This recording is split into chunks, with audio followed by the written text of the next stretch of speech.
What is Word of Faith Ministries and why is it so dangerous? COVID-19! COVID-19! Let's do this through the eyes of the King of Word of Faith, Kenneth Copeland.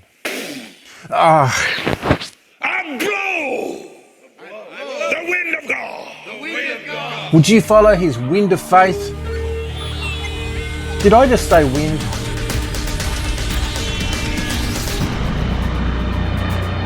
Word of faith. This is something that sounds good, sounds biblical.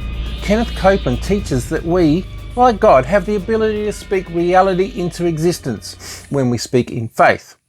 God can say, let there be light, so why can't we? Thus faith becomes a force that allows us to speak prosperity into our lives. Kenneth and other Word of Faith preachers even go further, saying that it's only sin that keeps us trapped in poverty or anything less than abundant wealth. However, when you read the Bible, and I'm pretty sure Kenneth has the same one in his hands, which says God will be with us even in our darkest and poorest times. Psalm 23:4, even though I walk through the darkest valley, I will fear no evil. For you, God, are with me. Your rod and your staff, they comfort me. Deuteronomy 31:6-8, be strong and bold. Have no fear and dread of them, because it is the Lord your God who goes before you. He will be with you. He will not fail you or forsake you. Do not fear or be dismayed. God doesn't talk about material wealth. He's talking about eternal wealth that can't rot. Even in the darkest place you can find yourself in. Here's another verse. I want you to guess what book of the Bible it's from. Thinking about certain things will make them appear in one's life. Ask, believe, and receive. Yeah, I'm being a little bit tricky with this one. It sounds like it comes from the Bible. However, it's from the pagan belief, The Secret. I don't know if you've ever heard about it. It's talking out loud to the universe, and it will bring you prosperity and wealth for anything that you ask. And while we're at it, let's have a quick quiz. I call it, did they really say that? And don't you ever say I did. Which one of these statements has Kenneth Copeland said in the past? A, I can't fly commercial airlines as you end up in a long tube with a bunch of demons. Or B, it wasn't a physical death on the cross that paid the price for sin. Anyone can do that. C, the earth is a copy of the Mother Earth, i.e. heaven, where God lives.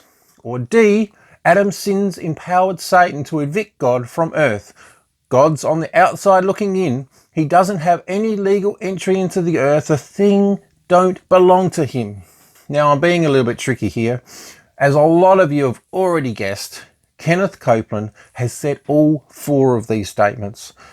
I know. I'm not sure if Kenneth has a different Bible to you and me. Even to that last statement, he is not only saying that Satan evicted God from his own creation. According to Copeland, God had no avenue or lasting faith or moving in the earth. He had to have a covenant with somebody. He had to be invited in. The reason that he is making covenant is to get into the earth. God is on the outside looking in, says Copeland. In order to have any say-so in the earth, he's going to have an agreement with a man here, which I reckon is the best segue for I am the man, so give me the money. He even goes further to say that if you give his ministry money, you will sow your reward tenfold. Galatians 6:7, do not be deceived. God cannot be mocked. A man reaps what he sows. The one who sows to please his sinful nature, from that nature will reap destruction. The one who sows to please the Spirit, from the Spirit will reap eternal life. The way I read this is, in life we sow for God or not, and our rewards are in heaven or not. It doesn't mean that we will get rewards right now. Which, to add to this, a few weeks ago, when COVID-19 is hitting people the hardest and people are losing jobs and losing money and even losing loved ones, Kenneth Copeland on his emergency TV broadcast declared to everyone, don't you dare stop tithing, don't you dare. And if you can't email it in, Go to the church and shove it under the door if you have to. This is coming from someone that has a net income of over $300 million, 3 private jets, a huge mansion and enough land to have his own private airport in his backyard. Just imagine if he used his money and influence for what he should have done. And if that isn't enough, he stated with his word of faith that God is going to bring a heat like no other.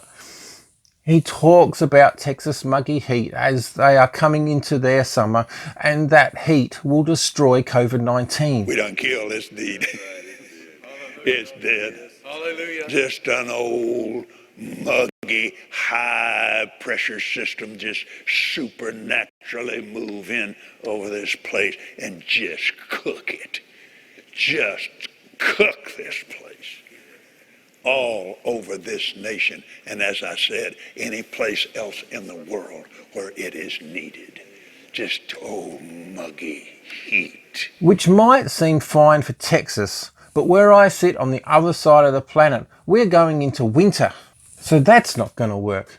He dangerously even states that we should sit inside our homes and turn up the heating until we can't stand this no more, and this will kill the virus inside us. In Texas heat, this will end up literally killing people from heat, not COVID. Also, that's fine outside the body.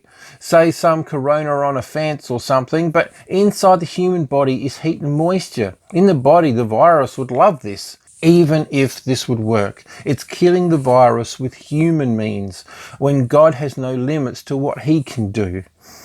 Also, this virus being part of a broken world through hardship brings more people together and to God. Maybe through all of this, we should pray, God, your will be done.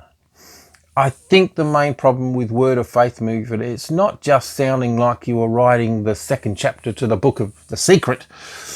It opens up lots of doors for other ideas that just isn't and aren't biblical. I think if you are praying for prosperity and wealth, you are praying for the wrong reasons. God has a greater wealth for you, and that is eternal life. And no matter what it's like now, no matter the hardship, God is here and will sow your life for the eternal, not for material things that will fade. So, go do something awesome for God. Catch you in the next one. Hey, is this the Kenneth Copeland cooking hotline? Oh yeah, I'm just wondering what to do with the chicken. Just cook it. You know what? That is the first time you've ever given accurate advice. I do not. And don't you ever say I did. You don't have to be rude. Oh, no, social distancing, that's it.